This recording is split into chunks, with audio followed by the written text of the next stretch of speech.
पूछ हाल ई दिल के सनम का हो गइल बाहो। तू जब से छोड़ के गइलू दीवाना खो गइल बाहो।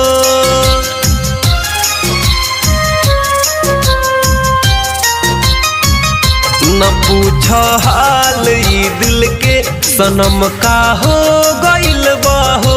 तू जब से छोड़ के गइलू दीवाना खो गइल बाहो। और उठ ना पाइबो ऐसन ठोकर खा के हम गिर गइनी हो गइनी।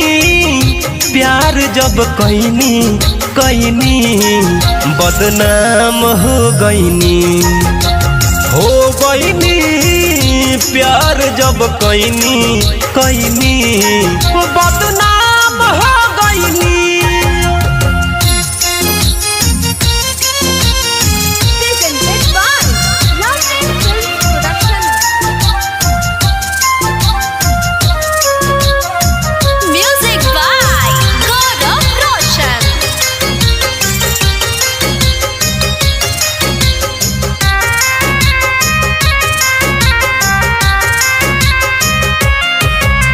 तू चल गइलू छोड़ के जब से मारे लोगवा ताना।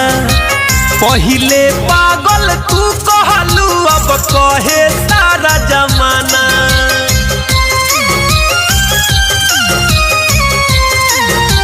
हो तू चल गइलू छोड़ के जब से मारे लोगवा ताना। पहिले पागल तू कहलू अब कहे सारा जमाना। टूट गइल बा दिलवा जब से जीते जी मर गइनी हो गइनी। प्यार जब कइनी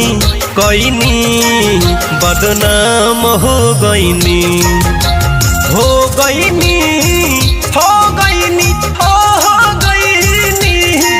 बदनाम हो गइनी।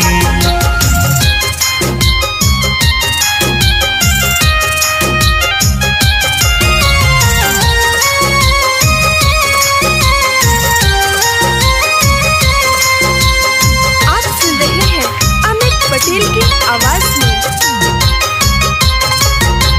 कौन कमी तू पैलू बोला हमारा प्यार में। अंगूरी धई के छोड़ गइलू बीचे धार में।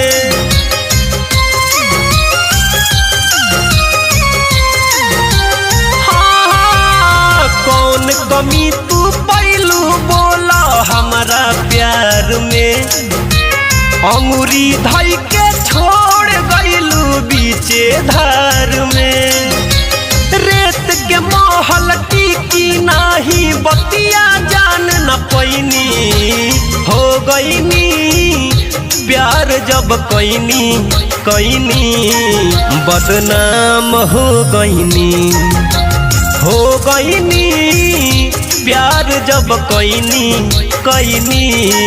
बदनाम हो गइनी। न पूछ हाल ई दिल के सनम का हो गइल बाहो।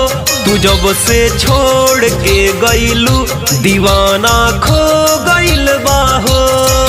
और उठ ना पाइबो ऐसन ठोकर खा के हम गिर गइनी हो गइनी। प्यार जब कइनी बदनाम हो गइनी प्यार जब कइनी